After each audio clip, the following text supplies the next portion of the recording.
Hello, everybody. Scott Golden here with the Mid-South Wrestling Review Series, and we're going to get through hopefully May and June and maybe some more stuff today, but May and June is at least the goal. This is May 21st, 1983, and we are fast approaching a unique time. New talents popping up over the next little while, and old talents kind of passing through a little bit, and a lot of stuff that is pretty, I don't know that I want to say necessarily intense, but it's certainly there and useful for a number of reasons. Again, this is the Mid-South Wrestling Review Series. If you're new here, we've got over close to 70 episodes of that right now, and we've got weekly stuff for most of the year for the WWE, AEW, and Impact programs. I just don't have enough time for Ring of Honor and Independence at this point, although when I flatten things out a bit, maybe that'll come in the years to come. But anyway, we kind of go forward into the month of June here, almost a couple weeks away from June, and a pretty big deal for most of the folks is that within 6 months, Jim Cornette, the Midnight Express, will be here, and that's a pretty big deal because that is the rockin' and roaring time in Mid-South, I would say. This particular episode is more based around the Ted DiBiase saga with Jim Duggan and other current day stuff. DiBiase, such a major force in the Mid-South area, and I'm kind of going on a little bit about background because my notes would have decided not to open. So anyway, we are, like I said, fast approaching the summer months, and summer seems to be a time when Mid-South heats up. And also they try to do things around Christmas, too, that are pretty intense and intriguing. Magnum TA comes in the next couple of months as well. So that's cool, because Magnum, probably one of the most influential guys that never really hit his peak due to his tragic accident. But this particular run is, we show Kerry and David Von Erich versus the Freebirds. The Freebirds do come to Mid-South for a little while. Not a huge long while, but a little while. And that is a pretty major thing. The Freebirds coming in and kind of having a bit there, and we see kind of the nature of the Freebirds and the Von Erichs in this area. I think this is probably the Mid-South Coliseum or the Superdome, because it's a rather dark area. We kind of see Kerry take down Buddy Rogers with the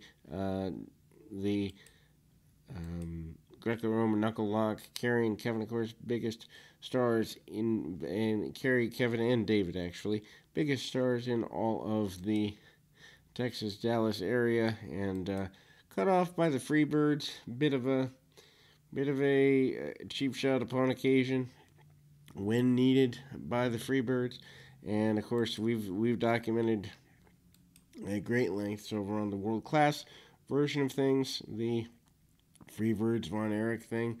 Cut off, and Terry Gordy takes a couple cheap shots along the way. David's still around, in a high knee by David Von Erich, and Kerry probably the most charismatic.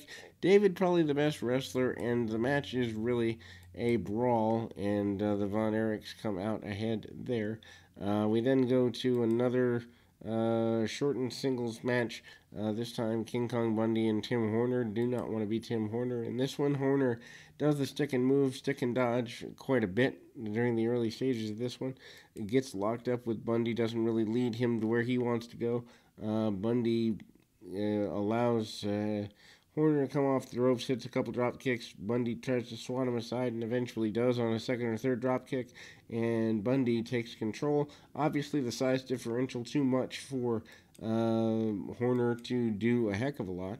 And so what we have is a complete squash, a la the SD Jones. Probably a little bit longer, obviously. This is about a minute and a half. But Bundy hits a big splash in the corner and then comes off the ropes, big splash in the middle of the ring, demands the referee count 5. And then we see the end of that. We go back to the traditional studio with Tim Horner and the Black Ninja. Don't know why 2 Horner matches in a row. Obviously, Skandar Akbar part of that particular match unfolding, and we see Horner take down Nagasaki with an arm drag. Nagasaki kicking him pretty hard and going right at him. Kind of a basic match. Horner probably, a future, I would imagine, future babyface plan for Watts, longer term, although I don't know that for sure. He does come out the back door on a front face lock, and a lot of damage is done there. Although Horner has to come off the ropes, he hits the back kick, and we see shots by Tim Horner roll up on the adversary and tries to roll him up pretty consistently. Deep arm drag, and again by Tim Horner. Horner comes out the back door, tries the head scissors, does Nagasaki, and again we see chops and martial arts shots to the top of the head. Horner takes a good bit of punishment, never stops fighting back though, which is I think one of the better marks of Horner as a babyface, at least here. Don't know if he always keeps that, but he keeps it at least for the most of the Mid-South run that he has. Meanwhile, Skandar Akbar on the outside of the ring, not too impressed with Tim Horner, not too impressed with the length of time it's taking his man to get rid of Tim Horner either. Snaps him over, and Nagasaki kind of gets some ride time on his opponent, and the Irish whip, attempted Irish whip anyway, and roll up by Horner. 1, 2, and 3 on an inside cradle. Tim Horner gets a victory. We go to another match. I love the pacing of Mid-South shows because wrestling is the center of the program. You might get a minute and a half of, ring announcing and hyping of matches, but you don't get the long gaps in the middle. And so Tony Torres and Johnny Rich is here. Johnny Rich, relatively new to the area. Tony Torres has been an enhancement talent for quite a while. Rich with some hip toss takeovers and stays on the side headlock for a good bit of time, cranking on the head for a good bit. Also moves into the head scissors. Rich looks like he has something, although exactly what, we don't really know. Torres goes into the hammerlock and holds on for a bit. Really basic, good match if you're just looking for a way to kind of show your chops to a promoter and you're trying to get booked. This is the type of match to have. You don't need to fly all over the place. You don't need to be a goofball. You just go in there and trade holds, and one guy goes up, the other guy goes down. It's real simple.